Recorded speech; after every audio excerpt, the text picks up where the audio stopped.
Décision, discipline, organisation et détachement. Voilà ce que tu dois apprendre si tu veux faire de 2026 la meilleure année de ta vie. Tout change lorsque l'esprit sort du chaos. Car avec un esprit organisé, ta routine commence à se mettre en place. Et lorsque la routine s'organise, la vie cesse d'être une improvisation permanente. Le calme redonne de la clarté. La concentration redonne une direction. L'organisation redonne le contrôle. La majorité des gens vit exactement à l'opposé de cela. Ils vivent sans objectif clair, parlent trop, s'exposent émotionnellement en permanence, sont fatigués, réagissent à tout, sans structure. Et c'est pour cette raison qu'ils finissent toujours au même endroit, malgré tous leurs efforts. Mais celui qui choisit de mettre de l'ordre avant de vouloir changer, celui qui commence à organiser sa propre vie tant qu'il en est encore temps, celui qui apprend à réfléchir avant de réagir et à agir avec intention change complètement les règles du jeu. Cette personne grandit. Cette personne traverse 2026 en vivant quelque chose qu'elle n'avait jamais vécu auparavant. Le stoïcisme enseigne une vérité simple et efficace. Une vie désorganisée corrode peu à peu la santé, l'argent, les projets et la confiance en soi. À l'inverse, une vie organisée construit le calme, la constance et la force, jour après jour. Dans cette vidéo, je vais te montrer cette règle stoïcienne pratique pour mettre de l'ordre dans ta vie une bonne fois pour toutes. Pour commencer dès maintenant et entrer en 2026 avec direction, concentration et structure. Si tu veux changer, cette vidéo est faite pour toi. Direct. Applicable. Commençons maintenant. Numéro 1. Connais ton véritable niveau de croissance. Tu veux changer ta vie? Alors commence par le point le plus fondamental et le plus ignoré de tous, savoir exactement où tu en es. Pas là où tu aimerais être. Pas là où tu dis être quand tu parles avec les autres. Mais là où tu es réellement aujourd'hui. À partir de ce point, détermine avec honnêteté où tu veux aller. Car personne ne change de direction sans savoir sur quel chemin il se trouve. Les stoïciens faisaient cela en permanence. Ils examinaient leur propre vie régulièrement, non pas pour se blâmer, mais pour ne pas se mentir. Ils avaient compris quelque chose de simple à propos de l'esprit humain. En chacun de nous existent deux forces qui nous poussent à agir chaque jour. La première est le désir de devenir la personne que nous pourrions être. La seconde est la peur de devenir ce que nous avons juré de ne jamais être. Tu n'avances pas uniquement attiré par le futur que tu rêves. Tu es aussi poussé par l'enfer que tu veux fuir. C'est comme marcher avec une corde qui te tire vers l'avant et une autre qui te brûle dans le dos. Daniel Kahneman, prix Nobel d'économie, l'a démontré clairement, l'être humain ressent la douleur de la perte bien plus intensément que la joie du gain. Perdre fait plus mal que gagner ne motive. C'est pourquoi éviter de chuter pousse souvent davantage à agir que tenter de monter. C'est ici que beaucoup de gens se trompent. Ils se contentent de fixer des objectifs. Ils parlent uniquement de ce qu'ils veulent conquérir, sans jamais définir clairement ce qu'ils refusent désormais de continuer à vivre. Voilà pourquoi ton antivision doit être aussi forte que ta vision.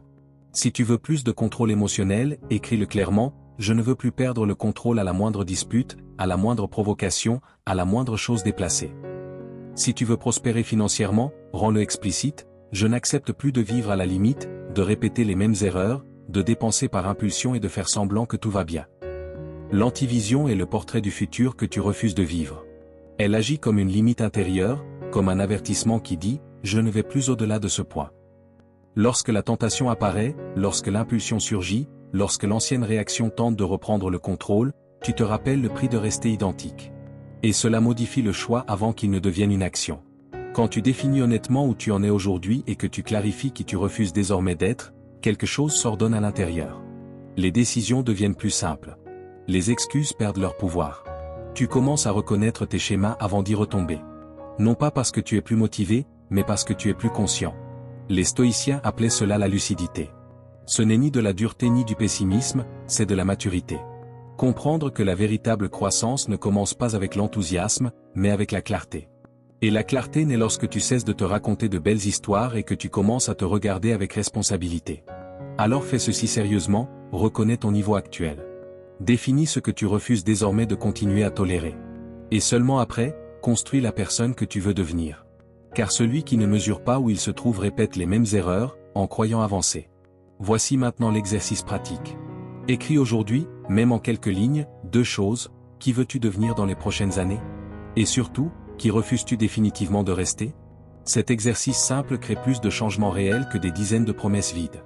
Si cette règle a résonné en toi, écris-le en commentaire, ce schéma s'arrête ici. Car lorsque tu l'écris, tu cesses de le traiter comme une simple idée et tu commences à le traiter comme une décision. Numéro 2, prends soin de ton corps, de ta santé et de ton argent. Il n'existe aucun changement réel lorsque l'essentiel est négligé. Le corps, la santé et l'argent ne sont pas des détails, ce sont les fondations. Lorsque cette base s'effondre, tout le reste devient une simple question de survie. Et survivre n'est pas vivre. Tant que ces trois domaines resteront dans le chaos, tu continueras à te traîner, même dans ta propre vie, même avec les meilleures intentions. C'est comme vouloir accélérer une voiture avec le réservoir vide et un pneu crevé. Épictète disait, décide qui tu vas devenir. Puis accepte de perdre des habitudes, des relations et du confort. Fais tout ce qui est nécessaire pour devenir ta nouvelle version. Mais beaucoup essaient de se construire une nouvelle version d'eux-mêmes sans même réussir à se lever du lit avec de l'élan. Sans énergie. Avec des douleurs au dos. En dormant mal, en mangeant n'importe quoi et en dépensant l'argent qu'ils n'ont pas. Ils veulent transformer leur esprit, mais abandonnent leur corps chaque jour. Et ce n'est pas normal. C'est de l'auto-sabotage. Réfléchis avec moi, comment veux-tu créer de la discipline si tu n'arrives même pas à réguler ton sommeil? Comment atteindre tes objectifs si tu vis fatigué, inflammé, anxieux et irritable? Comment veux-tu prospérer si chaque centime qui entre disparaît le jour même? C'est comme essayer de remplir un seau percé en faisant croire que le problème vient de la quantité d'eau. Le corps, la santé et l'argent sont la base de ton temple. Ils sont le sol sur lequel tu marches chaque jour. Et si cette base est fissurée, aucune philosophie ne tiendra longtemps. Tes muscles ne sont pas qu'une question d'esthétique. Ils sont la résistance mentale rendue visible dans le physique. Ton alimentation n'est pas un régime. C'est une manière d'honorer ton propre corps. Ton argent n'est pas seulement une ressource. C'est de la liberté. C'est du choix. C'est de la structure. Tu peux lire tous les livres du monde, regarder des centaines de vidéos de développement personnel, mais si ta vie est désorganisée dans ces trois domaines, tu continueras à vivre en conflit avec toi-même. Ce sera une lutte quotidienne entre ce que tu sais et ce que tu vis. Sénèque l'a déjà dit, pendant que tu remets ta vie à plus tard, elle passe sans te demander la permission. Voici donc un conseil honnête, commence aujourd'hui un protocole de discipline physique. Tu n'as pas besoin de devenir un athlète, mais bouge. Fais correctement les bases. Fais comprendre à ton corps que tu es encore vivant. La force de ton esprit se reflète dans ton corps. Fais quelque chose chaque jour, même si c'est peu. N'attends pas la motivation, crée le mouvement. Un jogging léger de 20 minutes, une marche soutenue, quelques exercices au poids du corps suffisent déjà à envoyer un signal positif à ton organisme. Le corps réagit vite lorsqu'il sent que tu as repris le contrôle. Ne négocie pas avec ton cerveau paresseux. Assainis ton alimentation. Tu n'as pas besoin d'un régime miracle, tu dois simplement arrêter de traiter ton corps comme une décharge émotionnelle. Mange ce qui nourrit ta clarté, pas seulement ton plaisir immédiat. Organise tes finances. Peu importe combien tu gagnes, ce qui compte, c'est comment tu gères. Dépense moins que ce que tu gagnes. Note, vérifie, élimine les vices financiers. L'argent mal géré devient de l'anxiété accumulée. Si tu n'as pas de contrôle sur ton argent, tu n'auras jamais la paix. Tu seras prisonnier des factures, des patrons, des décisions prises dans la panique. Cette partie fait mal. Elle fait mal parce qu'elle te met face à toi-même. Mais tu dois l'entendre, ce n'est pas normal de vivre fatigué, malade, endetté et rempli d'excuses. Ce n'est pas un destin, c'est une désorganisation répétée. Tu mérites plus, mais avant de mériter, tu dois agir comme quelqu'un qui mérite. La majorité des gens ne changera pas parce qu'elle croit que le temps arrangera tout. Mais le temps ne guérit rien, il ne fait qu'exposer ce que tu fais semblant d'ignorer. Le temps ne répare pas, il révèle. Alors mets de l'ordre dans ton corps, ta santé et ton argent comme si ta vie en dépendait. Parce qu'elle en dépend. Pas demain. Pas quand tu auras du temps. Maintenant. Dis-le clairement, en 2026, je serai fort, en bonne santé et prospère parce que j'ai repris le contrôle. Enregistre cette phrase. Écris-la. Relis-la.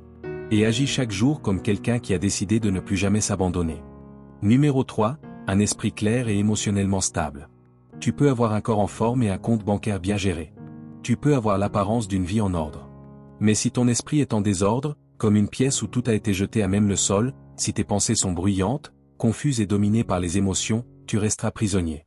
Simplement, cette fois, dans une prison invisible, construite jour après jour dans ta propre tête. Ce que personne ne te dit, c'est que les chaînes les plus lourdes ne sont pas visibles. Elles sont mentales.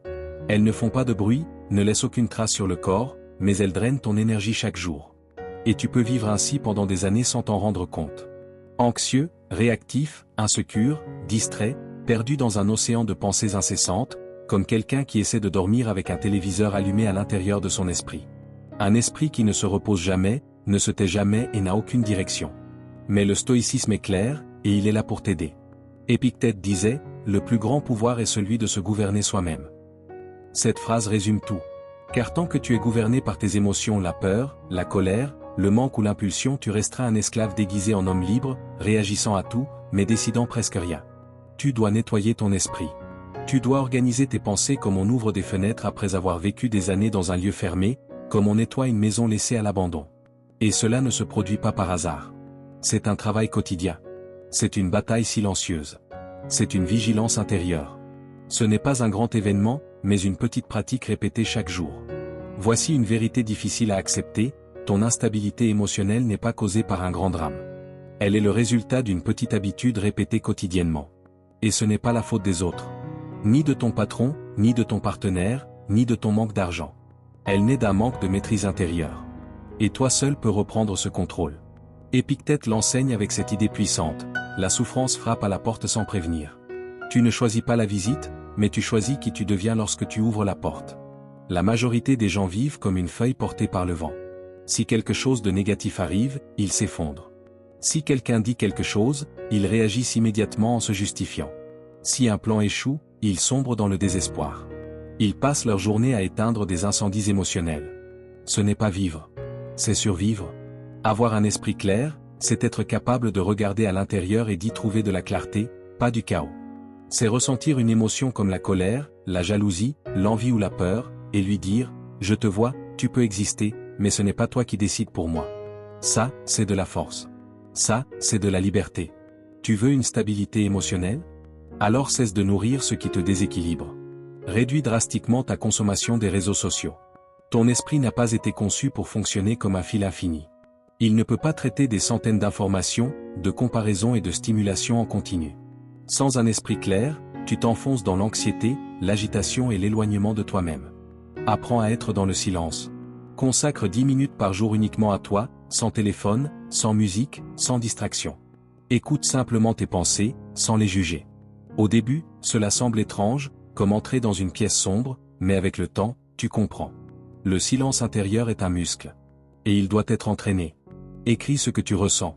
Mettre sur le papier ce qui est coincé dans ton esprit, c'est comme vider une poubelle mentale qui déborde depuis trop longtemps. Tu n'as pas besoin de montrer cela à qui que ce soit. Écris pour comprendre, pour organiser, pour nettoyer. C'est une purification émotionnelle. Ne réagis pas immédiatement. Ressens, observe, puis réponds seulement après avoir réfléchi.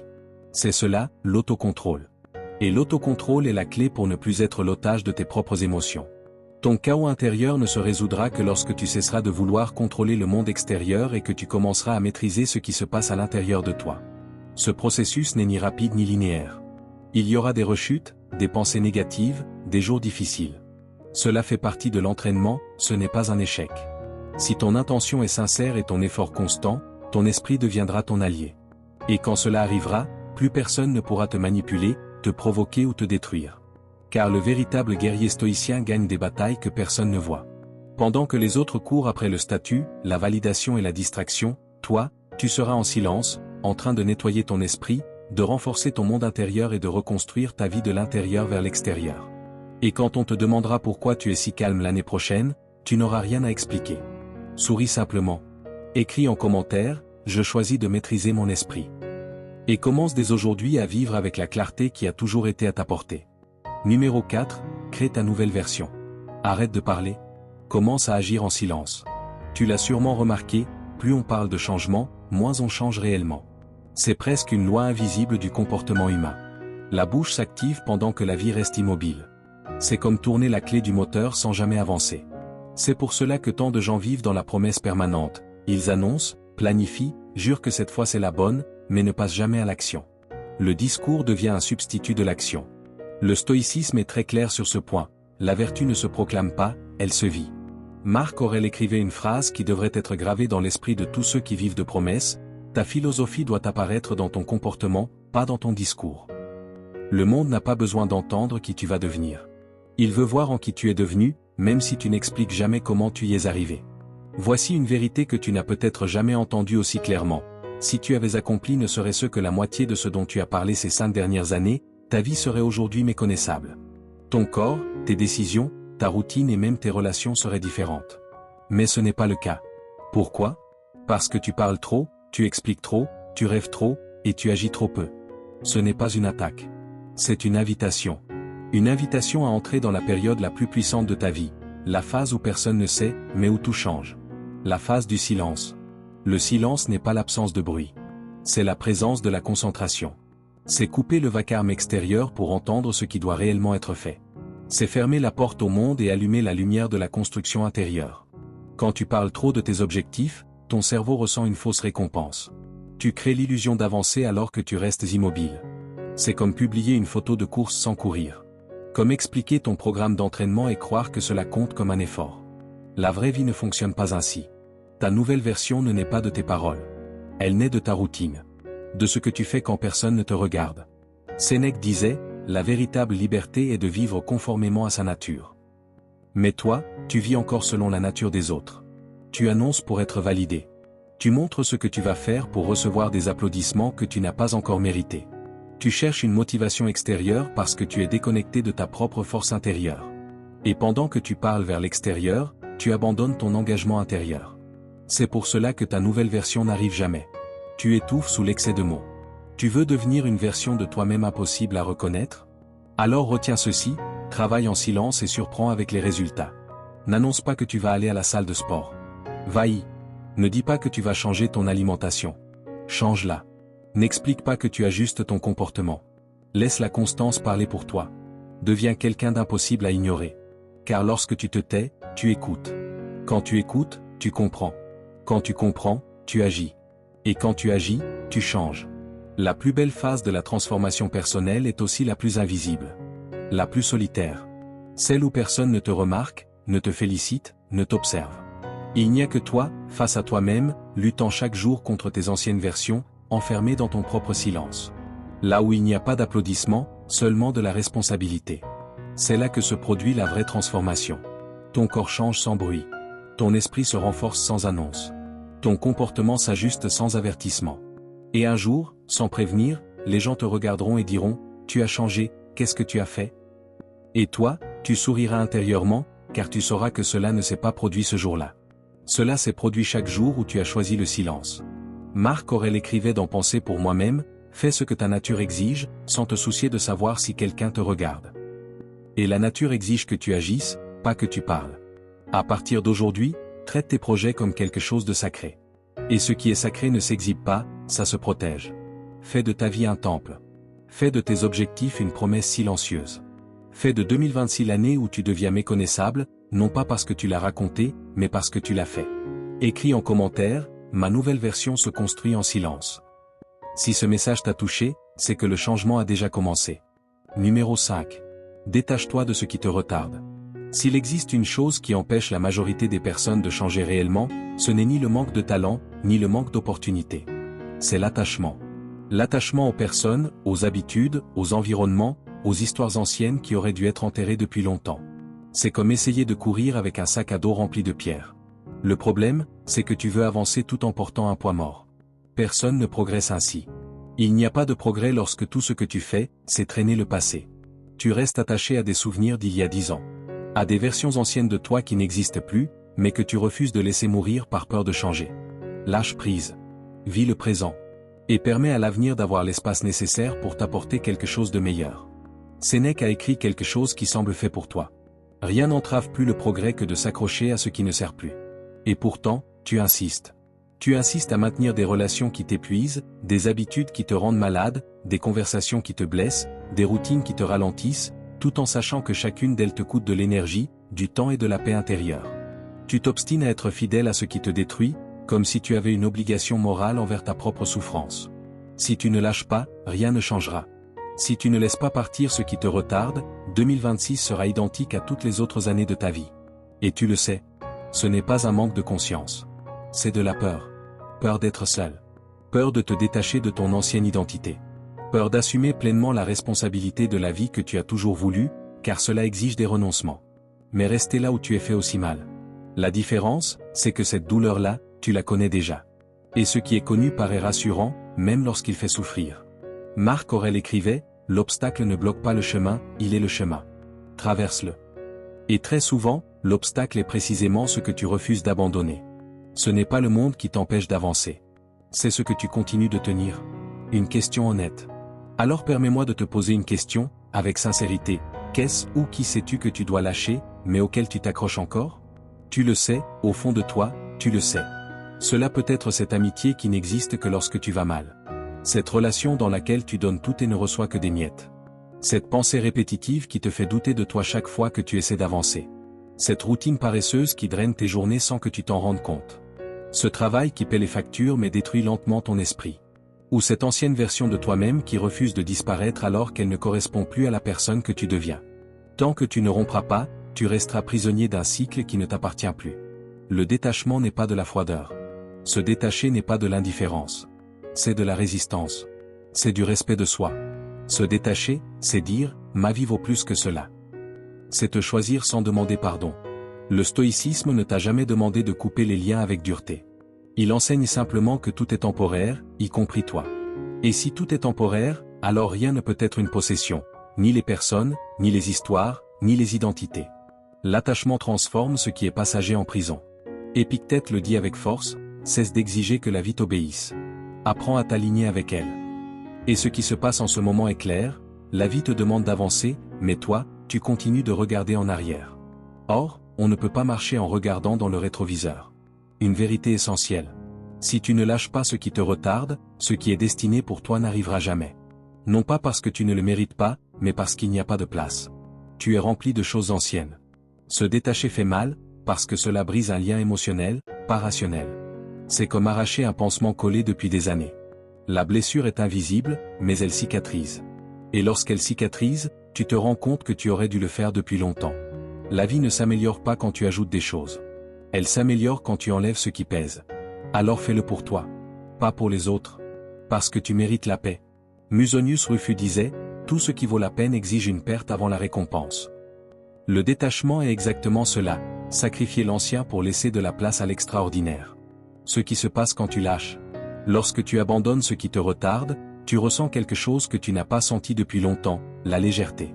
Tu respires différemment. Tu penses différemment. Tu marches différemment. Ton visage change. Ton regard change. Ton avenir change. Car lorsque le poids tombe, l'esprit s'élève. Alors écris ici, avec intention et engagement. Je choisis de lâcher ce qui me retarde et d'assumer pleinement ma vie. Numéro 6, définis des limites claires et respecte-les. Il arrive un moment dans la vie où tu dois t'arrêter et te poser une question avec honnêteté. Jusqu'à quand vais-je permettre aux autres de décider de ce que je ressens? Car la vérité, c'est que malgré tous tes efforts pour paraître fort, occupé, équilibré, au fond de toi, tu te sens épuisé. Comme quelqu'un qui porte trop de poids pendant trop longtemps. Ce n'est pas un manque de temps. C'est un excès d'attaque. Trop de personnes. Trop de bruit. Trop d'exigences. Et toi, au milieu de tout cela, presque comme un territoire sans clôture, où n'importe qui entre, donne son avis, exige, épuise, consomme et repart, sans jamais se demander s'il peut rester. Et sais-tu pourquoi? Parce que tu n'as pas encore appris à poser des limites. La limite commence par une phrase simple, mais puissante, je me respecte. Quand tu n'imposes pas de limite, tu te réduis. L'esprit se rétrécit lorsqu'il accepte moins que ce qu'il mérite. Et peut-être est-ce exactement ce qui t'arrive. Non pas par faiblesse, mais par habitude. Tu t'es rapetissé pour entrer dans l'espace des autres. Tu t'es adapté. Tu t'es tu. Tu t'es accusé. Tu as essayé d'être utile tout le temps, présent tout le temps, tout pour tout le monde. Tu as commencé par de petites concessions, et aujourd'hui, tu vis dans une suite de compromis constants, au point de t'être oublié toi-même. Mais la vérité est simple, personne ne respectera tes limites tant que tu ne les respecteras pas toi-même. C'est comme une maison sans mur. Si tu ne construis pas de portail, n'importe qui entre. Si tu ne fermes pas la porte, n'importe quelle énergie s'installe. Et ta vie est devenue exactement cela, un lieu où tout le monde passe, mais que personne ne protège. Une maison aux portes grandes ouvertes, où tu souris pendant que ton énergie est volée jour après jour. Poser des limites, ce n'est pas s'éloigner. Il est temps de construire des murs. Et ici, un mur n'est pas un rejet, c'est une protection. Ce n'est pas de l'isolement, c'est de la clarté. Poser des limites, c'est décider consciemment ce qui entre et ce qui reste dehors. Les limites sont comme la lumière dans une maison. Quand tout est bien éclairé, tu vois clair. Mais quand la lumière est trop basse, tu trébuches, tu te cognes, tu te blesses. La limite est cette lumière qui te permet de voir où l'autre s'arrête et où tu commences. Tu dois avoir le courage de regarder ta vie et d'identifier les fuites, ces endroits par lesquels ton énergie s'échappe sans jamais revenir. Peut-être est-ce cet ami qui ne te cherche que lorsqu'il a besoin de quelque chose, disparaît quand tu as besoin de lui, puis revient comme si rien ne s'était passé. Peut-être est-ce cette famille qui croit avoir le droit de donner son avis sur tout. Peut-être est-ce ce supérieur qui dépasse les horaires, l'éthique et le respect, et normalise cela comme si c'était acceptable. Peut-être es-tu toi-même, t'exigeant trop, te culpabilisant trop, te sacrifiant excessivement, comme si te reposer était une faute. La peur de poser des limites. Tu te demandes peut-être, et si je fais fuir les gens? Alors écoute bien ceci, si ta limite éloigne quelqu'un, cette personne n'était pas attachée à toi, mais à ta permissivité. Les bonnes personnes s'ajustent. Les mauvaises se plaignent. Mais les conséquences, c'est toi qui les portes, dans ton corps et dans ton esprit. Souviens-toi aussi d'une chose essentielle, tu n'as pas à justifier tes limites. Ce n'est pas une excuse. C'est un acte d'amour-propre. Commence petit, mais commence. Si quelque chose te fait du mal, dis non, même si cela paraît égoïste. Si quelqu'un ne respecte pas ton espace, éloigne-toi, même si cela fait mal. Si tu es fatigué, arrête-toi, même si tu déçois. Si tu t'es fait une promesse, tiens-la, même si personne ne le voit, car toi, tu le sais. Les stoïciens défendaient l'autocontrôle, non seulement comme une vertu morale, mais comme un outil de survie émotionnelle. Celui qui n'apprend pas à poser des limites finit noyé dans les excès des autres. Et toi, tu t'es déjà noyé trop longtemps, en avalant des situations qui n'étaient même pas les tiennes. Les limites comme un jardin. Imagine ta vie comme un jardin.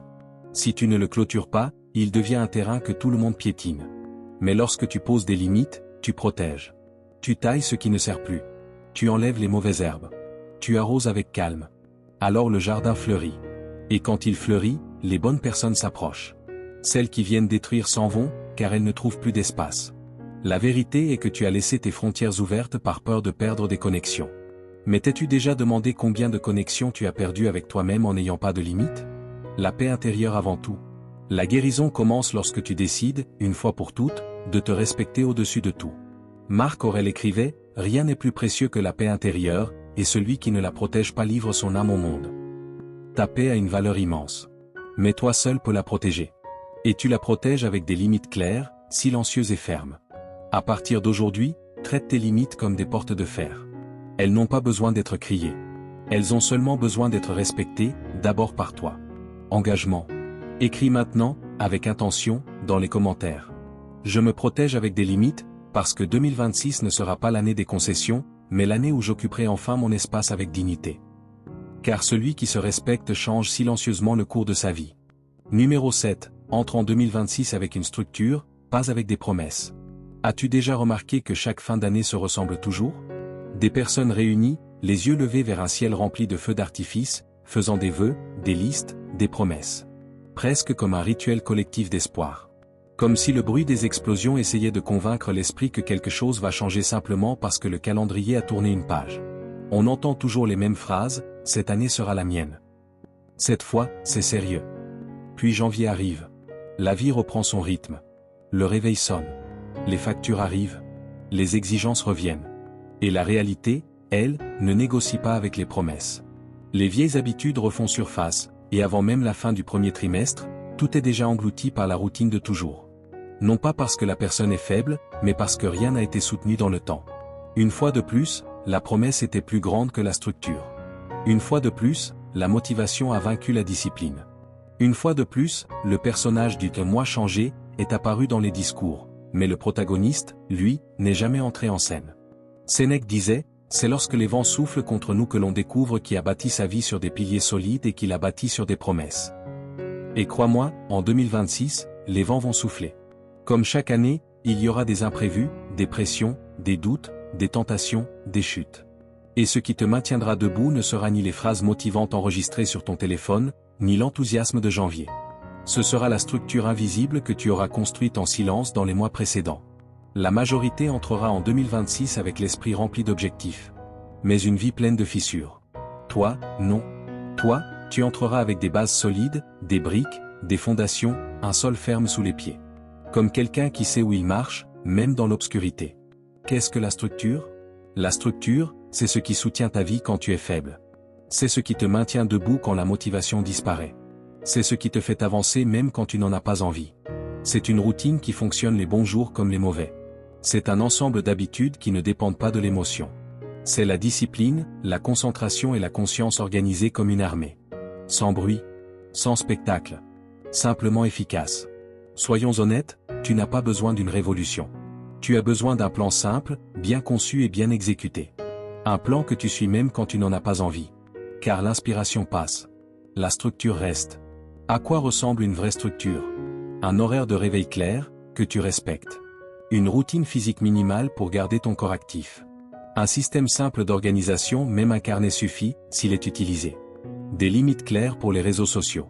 Une habitude de lecture, même 10 pages par jour. Une revue hebdomadaire, une planification mensuelle, une révision des objectifs tous les 3 mois. Un engagement envers ton évolution qui ne dépend pas de ton humeur. Voilà ce qu'est la structure. Mais il y a plus encore. La structure, c'est aussi prendre soin de ton environnement. L'endroit où tu vis. La table où tu travailles. Le silence que tu crées autour de toi. Tout cela façonne ton état d'esprit, comme le sol façonne ta manière de marcher. Tu veux être plus concentré, mais tu vis dans un espace désordonné, bruyant et réactif. Tu veux être discipliné, mais tu laisses tout à portée de main, téléphone, télévision, notifications. Tu veux être en meilleure santé, mais tu ne planifies même pas tes repas. Ce n'est pas que tu ne peux pas. C'est que tu ne te prépares pas à pouvoir. Épictète disait, celui qui ne se gouverne pas lui-même vit sous le commandement de tout ce qui l'entoure. Tu ne deviens maître de toi-même que lorsque tu structures ta vie comme un commandant. Lorsque tu cesses d'attendre l'envie pour agir. Et tu commences à construire une routine dans laquelle la motivation n'est même plus nécessaire.